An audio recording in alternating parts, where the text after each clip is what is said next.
Capítulo 7. Dívidas e renegociações. Caminhos para recomeçar. Estar em dívida é uma situação que pesa no coração, na mente e nos ombros. A inadimplência, que é quando uma pessoa não consegue pagar suas contas no prazo combinado, infelizmente tem se tornado cada vez mais comum. Segundo o mapa da inadimplência divulgado pelo Serasa, apenas no Brasil, mais de 70 milhões de pessoas estão com alguma conta em atraso no momento em que eu estava editando esta obra. A cada dia, novas dificuldades aparecem, e sem orientação ou controle financeiro, é fácil se perder. Talvez quando você estiver lendo estas palavras, essa estatística já esteja ainda mais alarmante. Às vezes, mesmo que a gente se esforce para cortar gastos e reorganizar a vida, o dinheiro simplesmente não dá conta de tudo. O salário acaba antes do mês, as contas se acumulam, e por mais que tentemos, não conseguimos pagar tudo de uma só vez. Esse é um cenário difícil, mas bastante comum, e é justamente sobre isso que vamos conversar neste capítulo.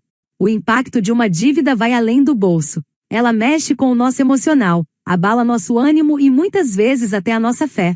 A pessoa que está endividada sente vergonha, medo e impotência. A mente não descansa, o sono é leve e o coração vive apertado. Espiritualmente pode surgir o sentimento de culpa, como se fosse uma falha pessoal. Na prática surgem limitações reais. O nome fica negativado, o que significa que o CPF da pessoa é incluído em listas de inadimplentes e ela passa a enfrentar diversas restrições, como não conseguir fazer compras parceladas, ter o crédito negado, não conseguir alugar um imóvel ou sequer poder obter um financiamento. Tudo isso afeta diretamente a qualidade de vida, mas é preciso ter coragem para encarar a realidade, por mais desconfortável que ela seja. A palavra de Deus nos aconselha em Provérbios, no capítulo 27 e no versículo 23. Procura conhecer o estado das tuas ovelhas e cuida dos teus rebanhos. Esse versículo nos ensina a ter consciência daquilo que está sob nossa responsabilidade. Isso inclui nossa vida financeira. Reconhecer a existência de uma dívida, seja ela fruto de um imprevisto ou de falta de planejamento, é o primeiro passo para poder conseguir sair dela. Para facilitar o seu entendimento, vamos voltar ao exemplo do nosso amigo Juca. Imagine que ele esteja enfrentando dois tipos diferentes de dívida. Na primeira, ele precisou agir rapidamente. Sua avó, que mora sozinha, passou mal quando estava descendo as escadas e se machucou de forma grave. Após levá-la a um médico desesperado para ajudá-la, Juca comprou diversos itens na farmácia com o cartão de crédito, uma bengala ortopédica, uma munhequeira de suporte, um kit terapêutico com bolsa de gelo e calor e algumas bandagens elásticas. A compra totalizou R$400. Essa foi uma dívida gerada por um momento de necessidade. Já na segunda situação, Juca agiu por impulso. Decidiu fazer uma viagem sem planejamento e para isso pegou um empréstimo bancário. O valor dessa dívida já chegou a R$2.000 e continua crescendo por causa dos juros. Essa foi uma decisão emocional sem preparo, e agora ele está pagando um preço alto por isso. O primeiro passo que Juca e qualquer outra pessoa endividada precisa dar é simples: é necessário registrar todas as dívidas, detalhando o nome da empresa ou instituição financeira, o valor total da dívida, quantas parcelas já foram pagas, quantas ainda faltam, se há parcelas vencidas, qual o valor mensal e, se possível, a taxa de juros aplicada. Com essas informações em mãos, fica muito mais fácil entender o tamanho do problema e pensar nas possibilidades de negociação ou pagamento. Outra dica essencial é organizar essas dívidas da mais difícil para a mais fácil de quitar. Assim você começa vencendo as menores e mais fáceis, o que traz alívio e motivação para seguir adiante. No caso do Juca, temos a seguinte ordem. Dívida número 1, R$2.000 de um empréstimo para a viagem que ele fez, dívida mais cara e complexa. Dívida número 2, R$400 de equipamentos de saúde para sua avó, que ele adquiriu na farmácia, dívida menor e mais acessível. Aqui vale um adendo muito importante: se Juca já tivesse começado a guardar seus R$120 mensais, como indicamos no capítulo anterior, há apenas 4 meses atrás, ele já teria R$480 guardados. Ou seja, teria conseguido quitar essa dívida menor com tranquilidade, sem precisar se enrolar. 4 meses é um período curto quando falamos em construir uma reserva, mas pode fazer toda a diferença quando uma emergência aparece. É por isso que ter uma reserva de segurança é tão importante. Ela serve justamente para essas horas em que a vida nos surpreende. Existem muitos tipos de imprevistos que podem surgir e que acabam gerando dívidas, como Problemas de saúde nosso ou de algum familiar próximo, como aconteceu com a avó do Juca. Perda de emprego ou queda de renda. Consertos inesperados como carro, geladeira ou encanamento da casa. Ajuda a filhos ou outros familiares em situações de urgência, dentre tantos outros problemas. Essas situações são parte da vida e quanto mais preparados estivermos, menos vulneráveis seremos. Agora vamos conversar sobre um dos principais vilões da vida financeira, o cartão de crédito. Aqui aprenderemos a como controlar o seu uso, como definir limites saudáveis e como evitar as armadilhas que ele pode trazer quando usado sem cautela. Muita gente olha para o limite do cartão de crédito como se fosse seu próprio dinheiro disponível na conta, mas isso é um erro grave. O limite não é nosso dinheiro, é um valor emprestado pelo banco, com cobrança de juros altíssimos caso você não consiga pagar a fatura em dia. Quando a pessoa começa a parcelar uma compra atrás da outra sem controle, logo se vê presa no efeito bola de neve. O valor das parcelas vai se acumulando, o orçamento vai ficando cada vez mais apertado e quando se vê, boa parte do salário está comprometido com as dívidas do cartão.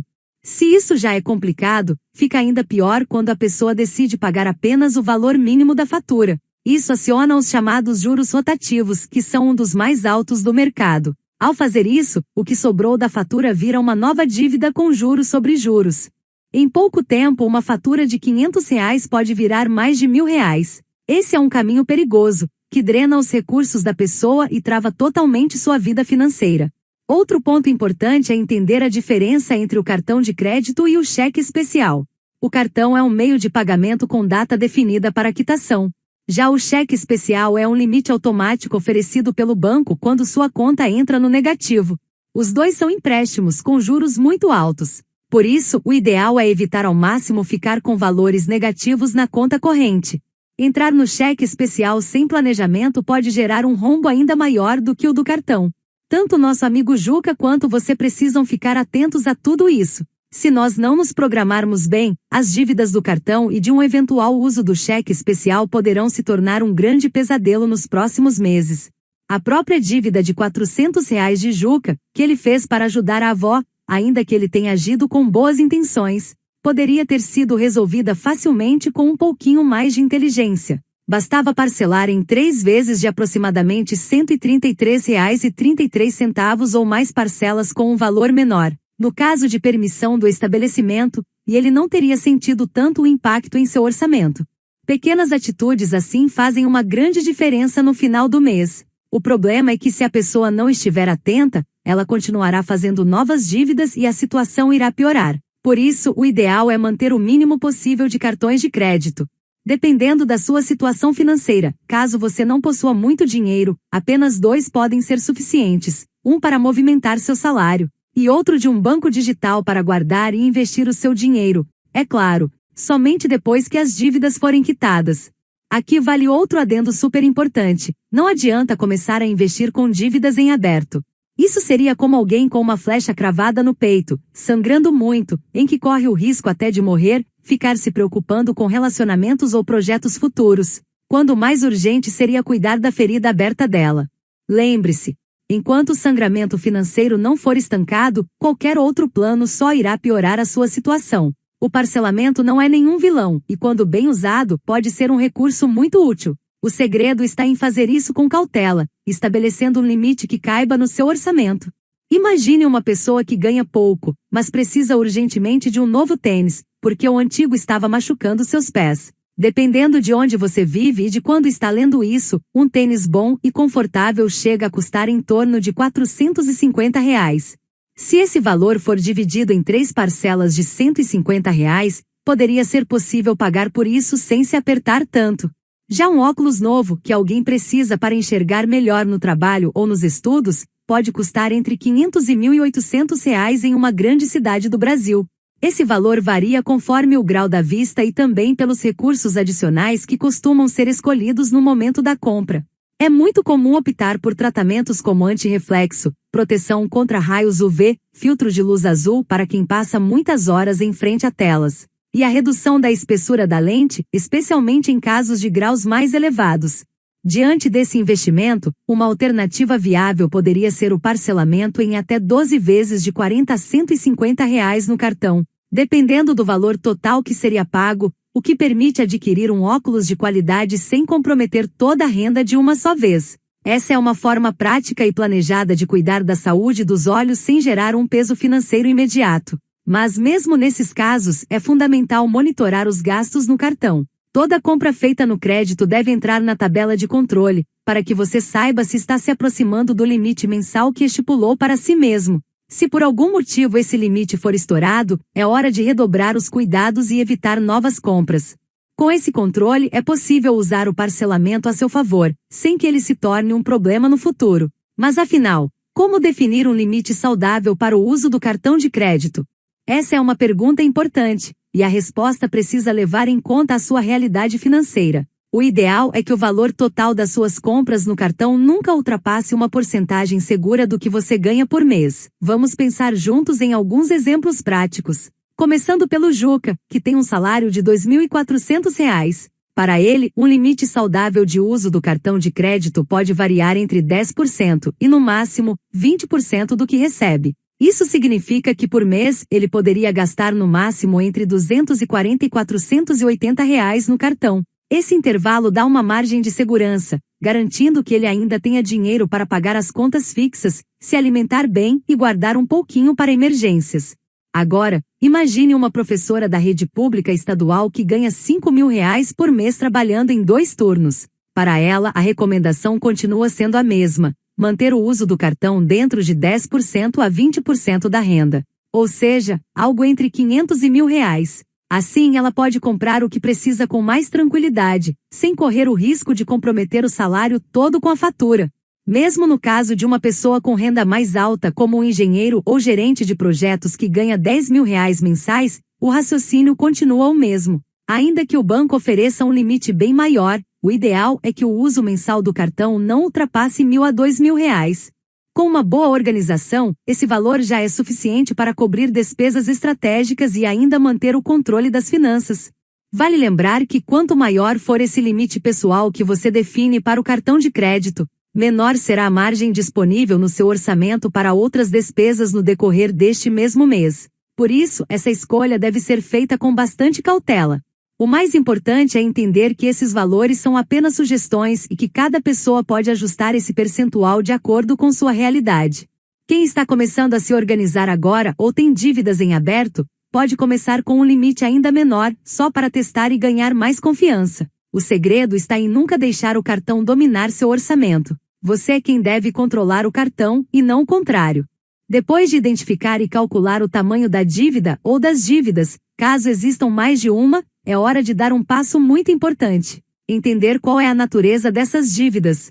Neste book vamos classificá-las de forma simples em 2 tipos: dívidas pagáveis e dívidas descontroladas. As dívidas pagáveis são aquelas que, mesmo tendo surgido por um deslize nosso ou por alguma emergência inesperada, ainda estão dentro de um certo controle. Elas não exigem grandes manobras ou renegociações complicadas. Com esforço, foco e organização conseguimos pagá-las, mesmo que para fazer isso leve algum tempo. Já as dívidas descontroladas são diferentes. São aquelas que saíram completamente do nosso domínio. Às vezes isso acontece por falta de planejamento, desemprego, gastos impulsivos, doenças na família, ou até pelo uso exagerado do cartão de crédito e do cheque especial. Quando nos damos conta, os juros já transformaram uma dívida pequena em algo enorme e assustador. Muitas vezes esses valores se tornam desproporcionais, quase impossíveis de se quitar da maneira tradicional. Mesmo quando a situação parece difícil, é fundamental manter a calma, encarar os fatos com maturidade e aceitar onde estamos. O arrependimento tem seu valor, mas o que vai realmente mudar nossa realidade é a responsabilidade de agir. A boa notícia é que há um caminho. A partir daí, você pode começar a agir. Primeiro, resolvendo as dívidas pagáveis para ganhar confiança e alívio financeiro, e depois enfrentando as dívidas descontroladas com estratégias mais específicas. O importante é não desistir. Cada passo dado é um avanço rumo à liberdade financeira. As dívidas pagáveis são aquelas que ainda conseguimos controlar. Geralmente, elas não ultrapassam 2 ou 3 salários, ou mesmo um pouco mais, dependendo da renda mensal da pessoa. No caso do nosso amigo Juca, as 2 dívidas que ele assumiu se enquadram nessa categoria. Isso significa que, com organização e esforço, ele pode vencê-las sem necessitar de realizar renegociações mais complexas. O primeiro passo, então, é olhar com sinceridade para o próprio orçamento e identificar quanto sobra por mês, de forma realista, para ir quitando essas parcelas aos poucos no decorrer dos meses. Não adianta montar um plano impossível de seguir. É importante garantir o sustento da casa e manter uma rotina minimamente saudável. Dependendo do valor da dívida, o sacrifício pode ser maior, mas não deve ser insustentável.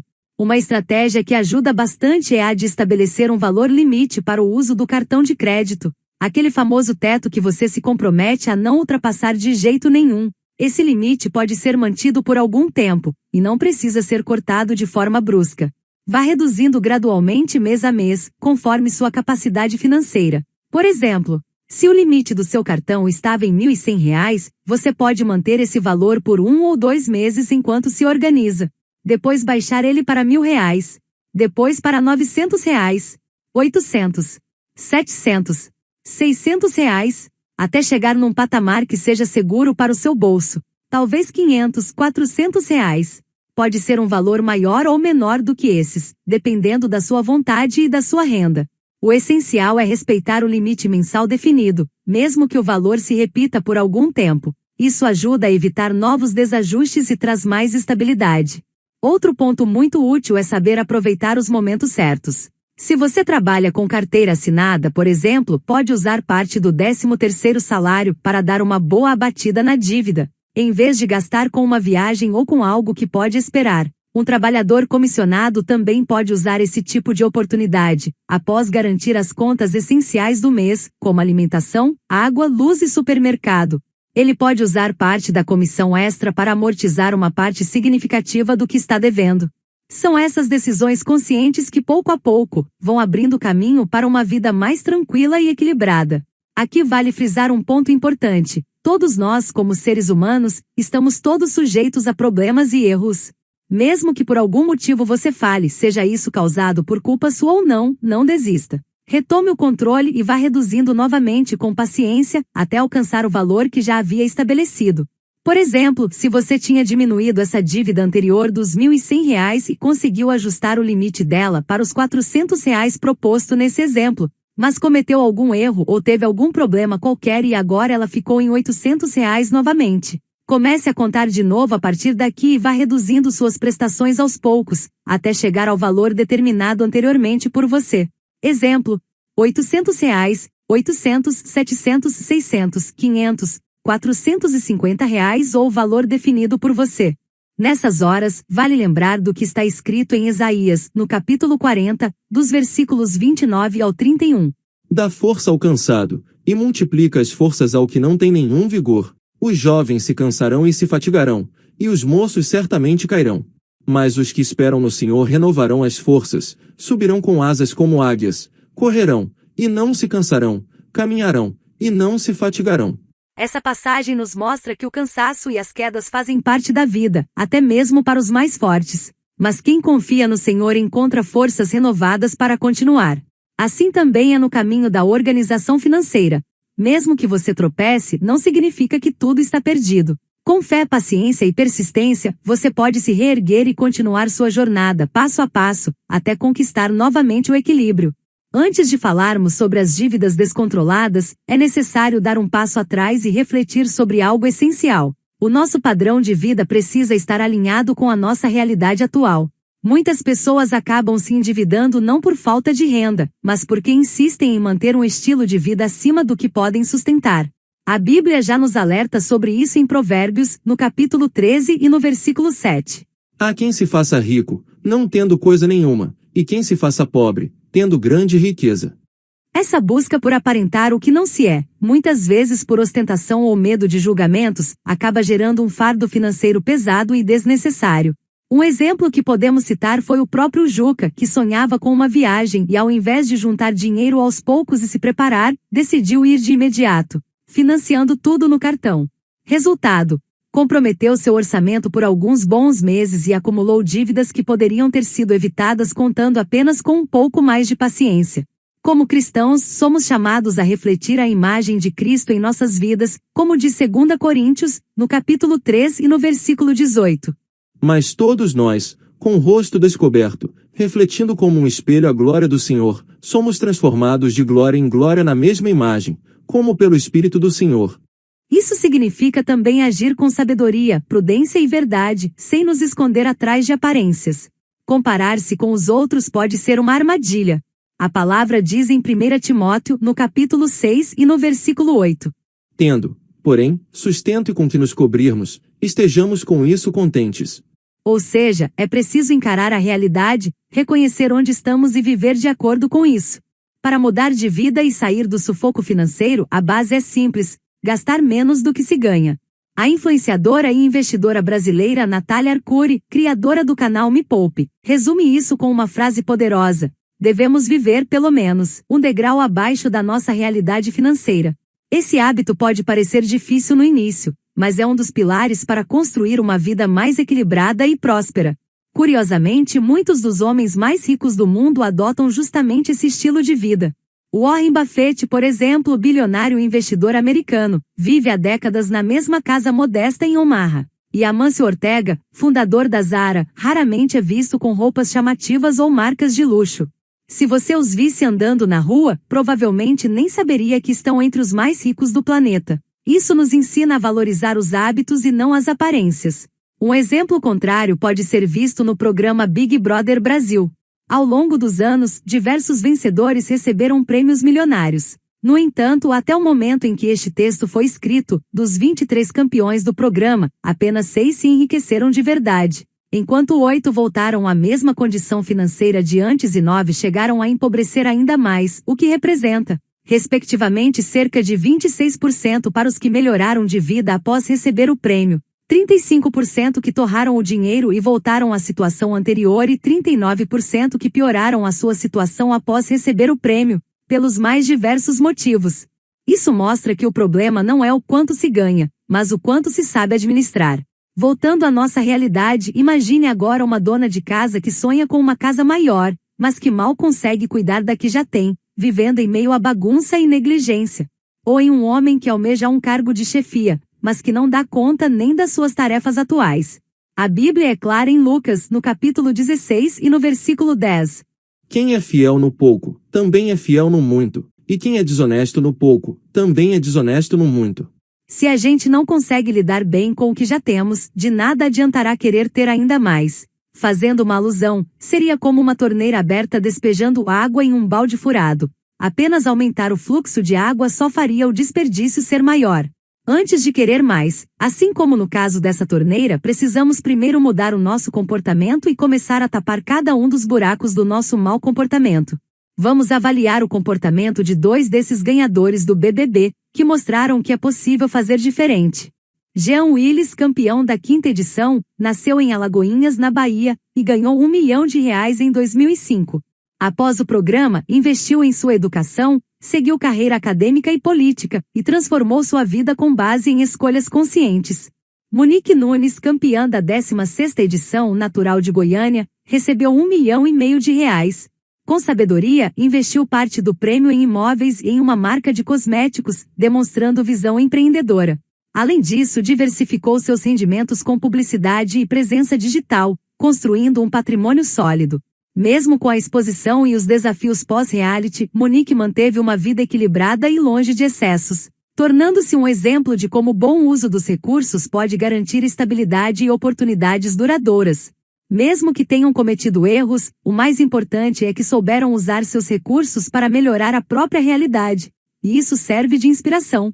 A melhor forma de aprender é observando os acertos dos outros, sem precisar sofrer as mesmas consequências. Por outro lado, há também histórias que servem de alerta. Cida dos Santos, vencedora da 4ª edição do BBB, foi a primeira mulher a ganhar o programa. Natural de Mangaratiba, no Rio de Janeiro, levou para casa R$500 mil em 2004. Porém, com o tempo perdeu tudo. Ela agiu de forma ingênua, confiou em pessoas erradas e ajudou financeiramente quem não merecia, inclusive parentes que só queriam se aproveitar dela. Sem critério e sem um plano, viu seu dinheiro desaparecer. Não estamos aqui para julgá-la, mas para aprender. Como está escrito em 2 Tessalonicenses, no capítulo 3 e no versículo 10. Se alguém não quiser trabalhar, também não coma. Esse versículo foi escrito pelo apóstolo Paulo em resposta a uma situação delicada que estava acontecendo na igreja de Tessalônica. Algumas pessoas, acreditando que a volta de Cristo era iminente, tinham deixado de trabalhar. Estavam vivendo às custas dos outros irmãos da fé, criando confusão e se intrometendo em assuntos alheios, como ele mesmo relata nos versículos seguintes. 2 Tessalonicenses, no capítulo 3, dos versículos 11 ao 14. Porquanto ouvimos que alguns entre vós andam desordenadamente, não trabalhando, antes fazendo coisas vãs. A esses tais, porém, mandamos, e exortamos por nosso Senhor Jesus Cristo, que, trabalhando com sossego, comam o seu próprio pão. E vós, irmãos, não vos canseis de fazer o bem. Mas, se alguém não obedecer a nossa palavra por esta carta, notai o tal, e não vos mistureis com ele, para que se envergonhe. Paulo, com firmeza e sabedoria, exortou esses irmãos a voltarem ao trabalho e a viverem de forma responsável e digna, cuidando das suas próprias necessidades. Ele deixou claro que a fé em Cristo não isenta ninguém de suas obrigações cotidianas, e que viver com responsabilidade é parte do nosso testemunho como cristãos. Por isso precisamos estar atentos às intenções daqueles que nos cercam, para não cairmos na armadilha de carregar um peso que não é nosso, nem nos prejudicar tentando resolver a vida de quem não quer mudar. Ajudar é um ato de amor, mas precisa ser feito com prudência. Por isso, é essencial ter discernimento. Nem todos que pedem ajuda querem se reerguer. Ajudar é nobre, mas não podemos nos prejudicar ao fazer isso. Se quiser se aprofundar nesse tema, recomendo a leitura do e-book Pode um Rico Entrar no Céu, especialmente no capítulo Aqueles que não devem ser ajudados. Por fim, Juca ainda tem saída.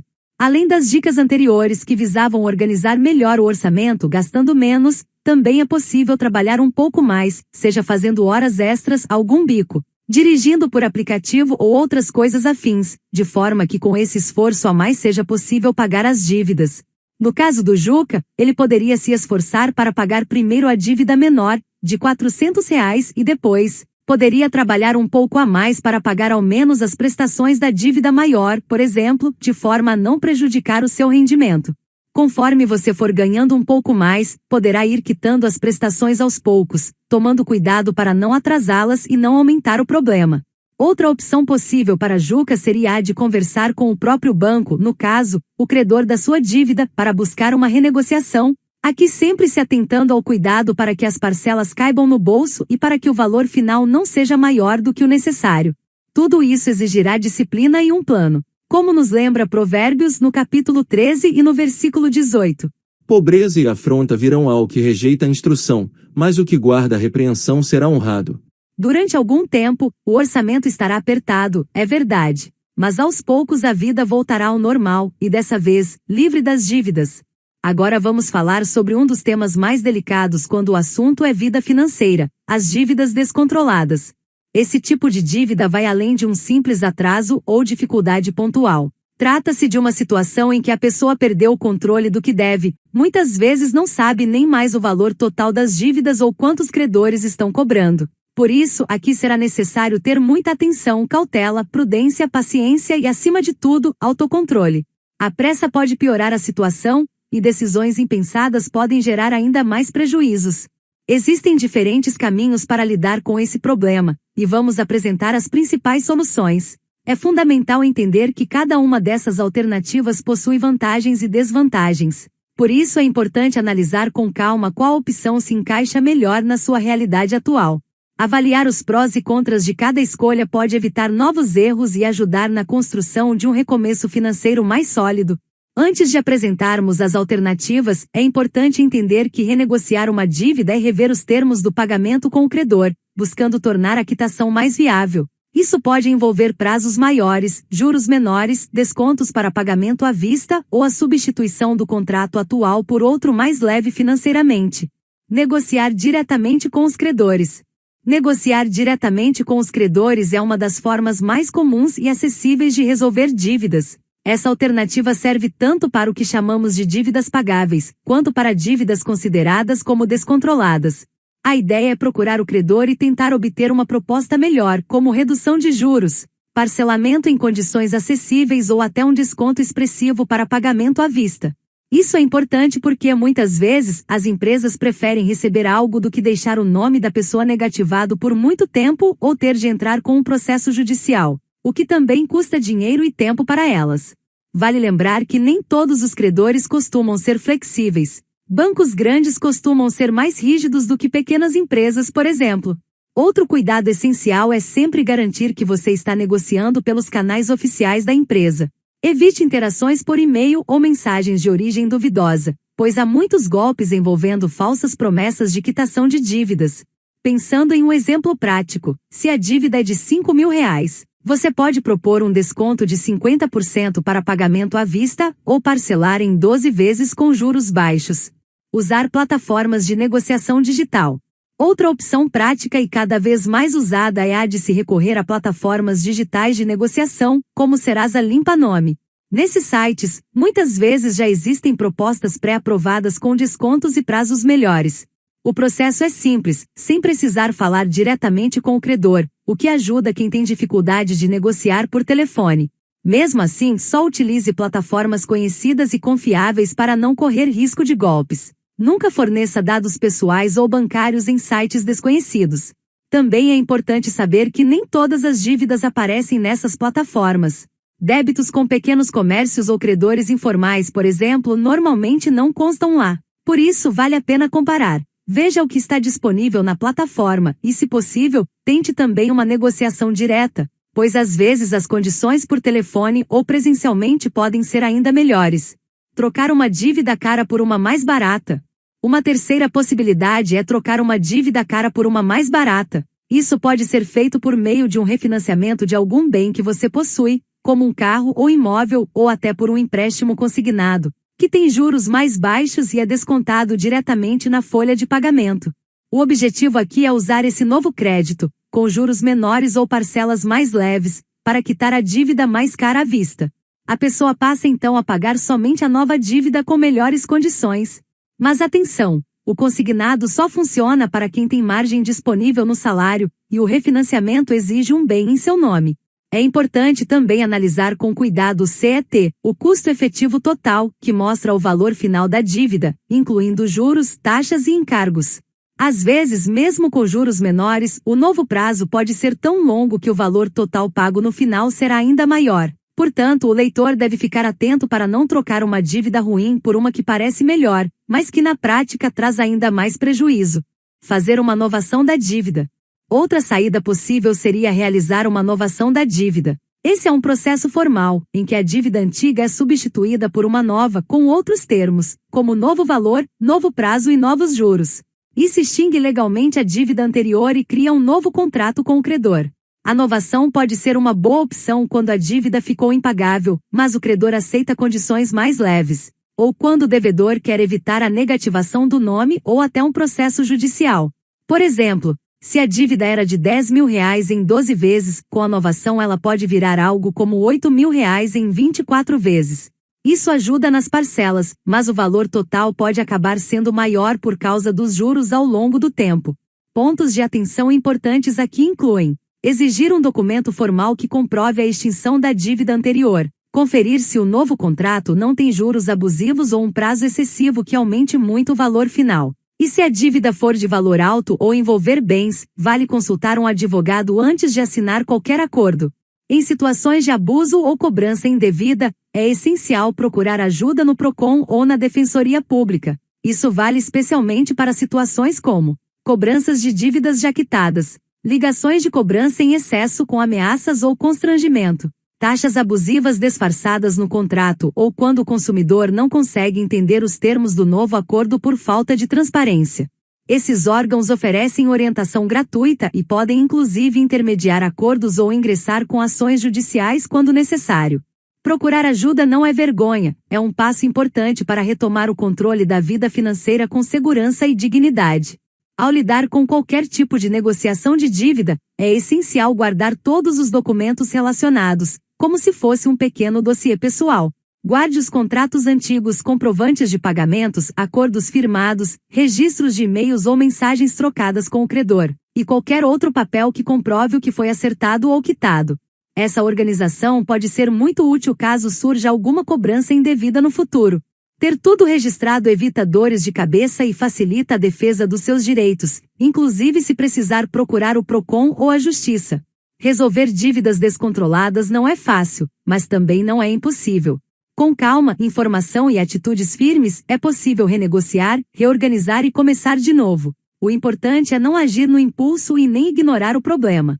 Quanto mais cedo você enfrentar as suas dívidas, mais chance terá de sair com dignidade e tranquilidade. Cada passo dado com responsabilidade hoje será um alicerce para uma vida financeira mais estável amanhã. Durante o processo de sair das dívidas, é fundamental ter muito cuidado com as decisões que você toma. Muitas pessoas, ao se verem afogadas em compromissos financeiros, acabam buscando um novo empréstimo ou tentando renegociar suas dívidas. Porém, fazer isso sem mudar os hábitos que causaram o problema é como enxugar gelo. A raiz da dificuldade raramente está só na dívida, geralmente está na forma como o dinheiro tem sido administrado. Não adianta buscar uma nova solução se a mentalidade continuar a mesma. A transformação verdadeira começa com o entendimento de que é preciso abandonar antigos padrões e assumir uma postura nova diante do dinheiro. Caso contrário, mesmo soluções bem-intencionadas acabarão se tornando apenas remendos temporários, que não resolverão a causa real do problema. Agir assim é como alguém que passa por uma cirurgia de redução de estômago e, embora inicialmente emagreça, volta a comer em excesso. Recupera todo o peso perdido e ainda sofre mais do que antes, pois seu corpo agora está mais frágil devido à cirurgia. Sem disciplina e constância, até a melhor das soluções poderá trazer consequências ruins. Por isso, qualquer solução financeira só terá efeito duradouro se vier acompanhada de planejamento, controle e um compromisso firme com a mudança de comportamento. Mudar os hábitos é difícil, mas é o único caminho para quebrar o ciclo da dívida e não voltar ao ponto de partida. A renegociação de uma dívida pode ser útil para aliviar o orçamento, desde que feita com sabedoria. O objetivo é conseguir melhores condições de pagamento, como juros mais baixos ou parcelas que caibam no seu bolso, mas isso deve ser feito com cuidado e consciência. É essencial analisar bem a proposta, evitar promessas enganosas e não assumir parcelas que comprometam mais do que você pode pagar. Caso contrário, essa tentativa de solução poderá se transformar numa armadilha ainda pior do que a dívida original. Negociar uma dívida exige responsabilidade, mas também dignidade. É importante agir com justiça e manter o compromisso de pagar o que devemos, porém, isso não significa aceitar humilhações ou abusos. Devemos combinar fé com estratégia, buscando a melhor solução possível, mas sem esquecer que nossa identidade em Deus vale mais do que qualquer saldo bancário. Se a situação parecer confusa demais, não hesite em procurar orientação, inclusive pastoral. Há sabedoria em buscar conselhos. A Bíblia nos lembra, em Salmos, no capítulo 37 no versículo 21, que o ímpio toma emprestado e não paga, mas o justo se compadece e dá. Ou seja, devemos reconhecer que fomos nós que fizemos essa dívida, seja ela causada por nosso descontrole ou por circunstâncias da vida. E por isso vamos nos esforçar com honestidade para nos livrar dela, não por vergonha, mas por integridade. Depois de vencer essa fase difícil e reencontrar o equilíbrio, é natural sentir vontade de compartilhar as vitórias, mas até nisso é preciso ter cuidado. Não é sábio sair comentando sobre ganhos e conquistas, pois isso pode gerar invejas, tentações e até novos problemas. Provérbios no capítulo 13 e no versículo 3 nos orienta. O que guarda a sua boca conserva a sua alma, mas o que muito abre os lábios a si mesmo se arruína. O ideal é apresentar os planos apenas depois que eles se realizarem. Quando ninguém sabe o que estamos fazendo, fica mais difícil alguém se levantar contra nós, e o que conquistamos será evidente para todos. Deus não nos livra de todos os problemas, mas nos dá força para enfrentá-los e sabedoria para crescer com eles. Jesus disse em João, no capítulo 16 e no versículo 33. No mundo tereis aflições, mas tende bom ânimo, eu venci o mundo. Ou seja, todos nós, ricos ou pobres, novos ou velhos, teremos dificuldades enquanto estivermos nesta vida. Mas o Senhor usa até nossas fraquezas para nos fortalecer, pois o poder dele se aperfeiçoa na nossa limitação. E se permanecermos fiéis, ele cumprirá a promessa que está em Apocalipse, no capítulo 21 e no versículo 5. Eis que faço novas todas as coisas. O que hoje parece um fracasso pode, com sabedoria e fé, se tornar amanhã em um testemunho vivo da graça de Deus em sua vida. Agora que compreendemos melhor como agir com sabedoria diante das dívidas e como recomeçar com equilíbrio e fé, é hora de dar mais um passo adiante. No próximo capítulo iremos refletir sobre os principais tipos de trabalho que existem por aí e daremos dicas práticas para cada um deles, ajudando você a encontrar caminhos sólidos para que possa construir uma vida financeira mais estável e com propósito.